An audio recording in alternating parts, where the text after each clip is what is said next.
Israel की राजनीति में एक नए युग की शुरुआत हो गई है। इजरायली संसद में हुए मतदान में बेंजामिन नेतन्याहू को हार का सामना करना पड़ा है। वहीं उनके सहयोगी रहे नाफ्ताली को जीत मिली है। तो इस तरीके से जो नाफ्ताली हैं वो इजरायल के नए प्राइम मिनिस्टर बन चुके हैं।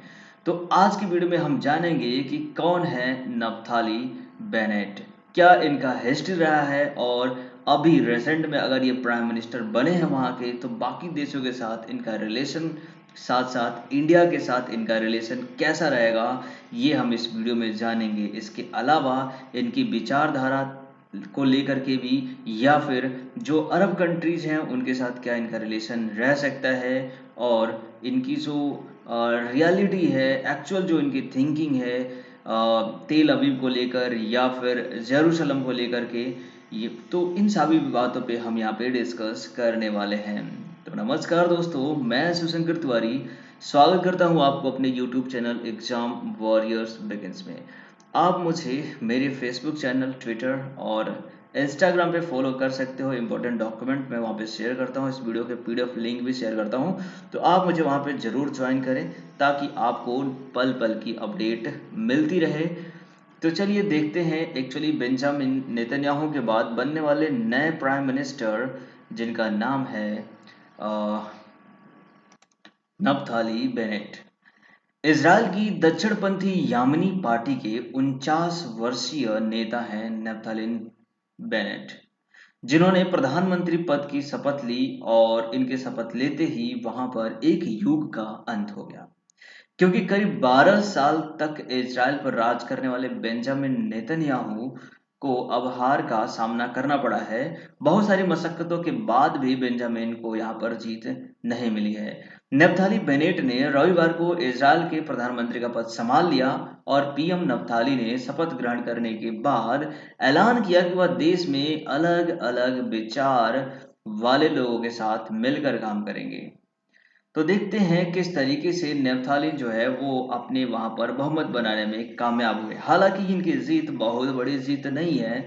एक्चुअली रविवार को इजराइल की 120 संसदीय सदन, जिसे हम नेसेट बोलते हैं, आपको ये याद रखना है, एग्जाम में बहुत बार पूछा जा चुका है कि इजराइल की संसद का नाम क्या है, तो उसे नेसेट बोलते हैं। और वहां पर 120 कुल सीटें हैं। जैसे इंडिया की अगर संसद भवन की बात करें, पार्लियामेंट की, तो यहाँ पर लोकसभा और राज्यसभा होती है, जिसमें राज्यसभा में कुल सीटों की संख्या 250, वहीं लोकसभा में ये 545 अभी के टाइम पर है। तो ऐसे में यहाँ पर 120 कुल सीटें हैं, और इन 120 सीटों में से नफ्ताली को कुल 60 सदस्यों ने वोट किया, वहीं 59 सदस्यों ने इनके विरोध में वोट किया, यानी कि बेंजामिन नेतन्याहू को किया। ऐसे में एक सीट जो था वो सदस्य उपस्थित नहीं हुआ, और इस तरीके से नफ्ताली एक वोट से जीत गए।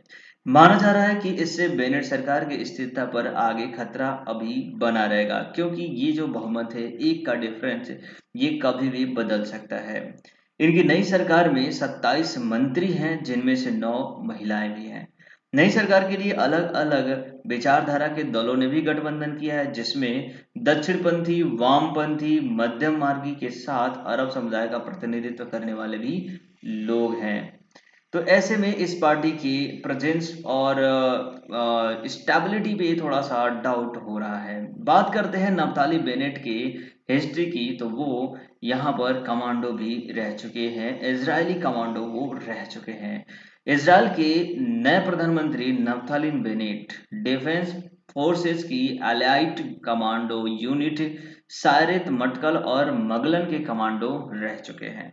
तो ये है कमांडो वाले प्राइम मिनिस्टर। मे बी ऐसा सिर्फ इजराइल में ही देखने को मिलता है। हालांकि रशियन के जो प्राइम मिनिस्टर हैं, that is president, that is Vladimir Putin, वो भी वहाँ की जो स्पेशल टास्क फोर्स टीम है उसके वो सदस्य रह चुके हैं। वहाँ की जो खुफिया एजेंसी है उसके सदस्य रह चुके हैं व्लादिमीर पुतिन। वैसे ही यहाँ के prime minister Naftali Bennett defence के फोर्सेस में ये कमांडो एज अ वर्क कर चुके हैं। साल 2006 में उन्होंने बेंजामिन नेतन्याहू के नेतृत्व में राजनीति में प्रवेश किया। इसके बाद वह नेतन्याहू के चीफ ऑफ स्टाफ बन गए। साल 2012 में नफ्थाली बेनेट द जूइश होम नाम की पार्टी पर संसद में चुने भी गए थे। बाद में वे न्यू राइट और यामिनी पार्टी से भी नेसेट के सदस्य बने थे। तो आपको याद रखना है कि जो नफ्थाली हैं मेनली वो यामिनी पार्टी से बिलोंग करते हैं और अभी प्राइम मिनिस्टर उसी पार्टी से बने हुए हैं। 2012 से 2020 के बीच नफ्थाली जो है 5 बार इजराइल की संसद में सदस्य बन चुके हैं और 2019 से 20 में ये वहां के रक्षा मंत्री भी रहे थे। एक्चुअली जो नफ्थाली है वो यहूदी धर्म को मानने वाले हैं और इसकी वजह से ये तेल अवीव जो वहाँ की कैपिटल है जिसे इंडिया मानता है एक्चुअली। इसराइल के हिसाब से या फिर अमेरिका के हिसाब से जो इसराइल की कैपिटल है वो जेरूसलम है, लेकिन इंडिया के हिसाब से वहाँ की जो कैपिटल है वो है तेल अवीव।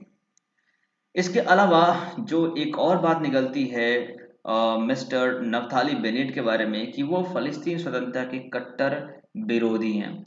तो कट्टर विरोधी होने की वजह से फिलिस्तीन की स्वतंत्रता का वो जमकर विरोध भी करते रहे हैं। बेनेट ने पश्चिमी किनारे और पूर्वी यरूशलेम यहूदियों की बस्तियों को बसाने का जोरदार समर्थन किया। वो चाहते हैं कि जो इज़राइल का जो वेस्ट पार्ट है जहाँ पर गाजा पट्टी है वहाँ पर भी यहूदियों को बसाया जाए। वेस्ट बैंक जो कि अभी के टाइम पे फ़लस्तीन माना जाता है वहाँ पर भी यहूदियों को बसाने के लिए ये खूब प्रदर्शन करते रहे हैं, उनका समर्थन करते रहे हैं। इससे फ़लस्तीनी और अंतर्राष्ट्रीय समुदाय शांति की दिशा में सबसे बड़ी बाधा मानता रहा है। बेनेट ने इन बस्तियों को बसाने की योजना में देरी करने की वजह से नेतन्याहू के फैसले की कड़ी आलोचना भी की, क्योंकि नेतन्याहू के ऊपर अमेरिका का थोड़ा दबाव था, अमेरिका के जो बराक ओबामा थे उनका दबाव था, जिसकी वजह से वो इस काम को बहुत तेजी से नहीं कर पाए। लेकिन अब ऐसा माना जा रहा है कि अगर ये आ गए हैं तो शायद अब वहां पे कुछ और भी पॉलिटिकल ग्लिचेस देखने को मिलेगी। जिस तरीके से रिसेंट में हमास ने इजराइल पे हमला किया था वैसा कुछ इंसिडेंट दोबारा से देखने को मिल सकता है। बात करते हैं फिलिस्तीन और इजराइल की कहानी का, तो ये काफी इंटरेस्टिंग कहानी है कि एक देश जो कि कभी अस्तित्व में ही नहीं था आज वो पूरा इजराइल बन चुका है। इस कंट्री को आप देख सकते हो कि ये जो पार्ट है जिसे हम वेस्ट बैंक के नाम से जानते हैं ये फिलिस्तीन है और इसी का एक छोटा सा पार्ट इधर वेस्ट साइड में है जिसे गाजा स्ट्रिप बोलते हैं। रिसेंट में आपने देखा होगा कि इस गाजा स्ट्रिप से ही जो हमास ग्रुप है वो इजराइल के ऊपर काफी ज्यादा बम और गोले बरसा रहा था, जिसका इजराइल ने काफी सफलतापूर्वक डिफेंड भी किया था। इसके ऊपर मैंने वीडियो बनाई है। अगर आप इसके ऊपर पूरी स्टोरी जानना चाहते हैं, इजराइल की स्टोरी जानना चाहते हैं, हमास क्या है, किस तरीके से उसने अपने आर्म्स एम्बार्गो को बढ़ाया, आक्रमण किया और क्या रिजल्ट रहा, कॉन्सिक्वेंसेस क्या रहे, वो सारी डिटेल मैंने अपने वीडियो में बना के रखी है ऑलरेडी। आप यहाँ पे प्ले लिस्ट में जाकर के आप उसे चेकआउट कर सकते हैं। बात करते हैं अगर फिलिस्तीन की, तो आप ये देख सकते हो कि पैलेस्टाइन जो था 1917 में यहाँ पर कंप्लीटली ये जो एरिया था, जो ग्रीन पार्ट आप देख रहे हो, ये पूरा का पूरा पैलेस्टाइन था। इसके बाद जब वर्ल्ड वॉर सेकेंड होता है 1939 से स्टार्ट होकर 1945 तक, तब वहाँ जर्मनी में यहूदियों को जब भगाया गया, मारा गया, तो वो यहूदी कुछ भागकर इस इलाके में आ गए थे। कुछ ब्रिटेन, कुछ अमेरिका चले गए थे, लेकिन अमेरिका की हेल्प से यहाँ पर लगभग 7,50,000 से ज़्यादा पैलेस्टाइन को रिमूव किया गया, उनको दबाया गया, शोषण किया गया एक्चुअली, और यहाँ पर पैलेस्टीनियों को हटाकर यहूदियों को बसाया गया। तो यहूदी पहले यहाँ बहुत कम मात्रा में थे 1948 में, लेकिन धीरे धीरे उनकी पावर बढ़ती गई और उनकी प्रेजेंस भी बढ़ती गई। और अब जाकर के अगर आप 2020 की बात करेंगे तो यहाँ पर पैलेस्टाइन बिल्कुल ही खत्म हो चुका है, अब इसका बिल्कुल भी अस्तित्व नहीं है।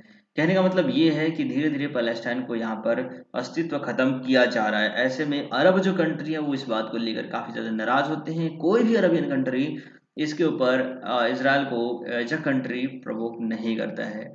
इसके ऊपर मैंने डिटेल्ड वीडियो बनाई है, इसराइल की पूरी हिस्ट्री बताई है, ये सारी कहानियां बताई हैं, कब से क्या क्या हुआ था। उन सभी वीडियो की लिंक मैं यहाँ आई बटन में दे देता हूँ, जरूर आप उसे जाकर के देख लीजिएगा। चलिए बात करते हैं हम आज बेंजामिन नेतन्याहू और नप्थाली की। तो अब आपको जानना है क्या कि जो फ़लस्तीन के कट्टर विरोधी होने के बावजूद जब ये जीत गए तो आखिर में इनका रिजल्ट क्या रहेगा। एक्चुअली बेनेट के साथ लंबे समय तक काम करने वाले योहनान फ्लेचर ने कहा है कि इजरायली पीएम दक्षिणपंथी नेता है और सुरक्षा को लेकर उनका सख्त रुख है, लेकिन बहुत व्यवहारिक भी हैं। उन्होंने कहा है कि बेनेट औरों के सहयोग को लेकर खुद को राष्ट्रीय नेता बनाने की कोशिश में लगे हुए हैं। तो ऐसे में जो बात करते हैं अगर इंडिया के रिलेशनशिप को लेकर के बेनेट की, तो उसके पहले आपको जानना होगा कि नेतन्याहू का रिलेशन कैसा था। एक्चुअली इसराइल और इंडिया के जो रिलेशंस हैं वो दो क्षेत्रों में काफ़ी ज़्यादा हैं, एग्रीकल्चर और डिफेंस। एग्रीकल्चर और डिफेंस दोनों ही इजराइल हमें सपोर्ट करता है, दोनों ही मामलों में हमें डिफेंस के लिए वो हथियार मुहैया कराता है, वहीं टेक्नोलॉजी हमें एग्रीकल्चर में प्रोवाइड कराता है। आपको पता होना चाहिए कि डीप एरिगेशन सिस्टम इजराइल की ही देन है जो इंडिया में अभी इम्प्लीमेंट हो चुकी है। तो और इसके साथ साथ जो इजरायली पीएम बेंजामिन नेतन्याहू हैं वो पीएम मोदी के भी फ्रेंड हैं। कई बार ऐसा देखा गया है कि बेंजामिन और मोदी दोनों ही एक दूसरे के इलेक्शंस में भी उनकी सपोर्ट करते नजर आए हैं। तो उनके साथ का रिलेशंस काफी अच्छा रहा है इंडिया के साथ में अभी तक का। लेकिन अगर बात करते हैं नफ्ताली की, तो अभी जैसे ही वो प्रधानमंत्री बने तभी मोदी ने ट्वीट करके उनको बधाई दी थी और उम्मीद जताया था कि अभी इजराइल और इंडिया के रिश्ते काफी ज्यादा प्रगाढ़ होंगे। बात करते हैं अगर बेनेट की, तो बेनेट जो है उनकी टीम में अरब कंट्री को सपोर्ट करने वाले भी लोग हैं, बहुत सारे ऐसे लोग हैं जो मुस्लिम कम्युनिटी से बिलोंग करते हैं। ऐसे में इंडिया की अपनी जो फॉरेन पॉलिसी है वो मुस्लिम्स यानी इस्लाम को लेकर के थोड़ा सा चेंजेस तो लाने पड़ेंगे अगर इस रिलेशंस को थोड़ा सा मॉडिफाई करना होता है। अब ये देखना होगा कि मुस्लिम्स या फिर अरब ग्रुप का कितना ज़्यादा इफेक्ट पड़ता है नफ्तालिन बेनेट पे, क्योंकि इंडिया के जो भी डिसीजंस हैं, जो भी, हालांकि इंडिया के जो रिलेशंस हैं अरब कंट्री के साथ भी अच्छे हैं, बट यहाँ पर अगर इजराइल और अरब कंट्री की बात करें तो उनके बीच का रिलेशन कभी भी अच्छा नहीं रहा है। तो ऐसे में ये जो रिश्ते हैं अरब कंट्रीज को लेकर और इस्लाम को लेकर, मुस्लिम्स को लेकर के थोड़ा सा यहाँ पर दिक्कत हो सकती है। बाय द वे, कंट्री का रिलेशनशिप किसी भी रिलीजन्स को लेकर के उतना लंबा नहीं जा सकता है। फाइनली उम्मीद करते हैं कि इंडिया और इजराइल का रिलेशन अच्छा रहे और इनके रिश्ते आगे और भी अच्छे तरीके से बढ़ते रहें। So this is the end of this video, thanks for watching till the end. Video अगर अच्छा लगा है तो लाइक जरूर कर दीजिएगा और अपने फ्रेंड के साथ जरूर शेयर करिएगा। अगर आप किसी भी वनडे एग्जामिनेशन की तैयारी करते हैं और आप इंटरेस्ट रखते हैं अपने फ्रीडम फाइटर को लेकर के, तो हमारे द्वारा डाली गई बायोग्राफी ऑफ फ्रीडम फाइटर की ऑप्शन में जाकर के, यानी कि प्लेलिस्ट में आपको जाना है, वहां पे बायोग्राफी में जाना है, वहां पर मैंने अपने देश के महापुरुषों की वीडियो डाली है। वहां पर मैंने बहुत ही अच्छे डिटेल में इन चीज़ों को बताया है। अभी रिसेंट में मैंने बायोग्राफी ऑफ भगत सिंह, इसके अलावा बायोग्राफी ऑफ नेताजी सुभाष चंद्र बोस की वीडियो मैंने डाली है, उनके बारे में पूरी डिटेल दी है।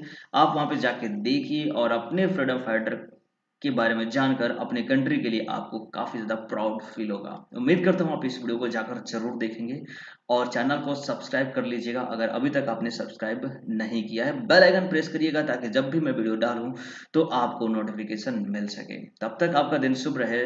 जय हिंद, जय भारत।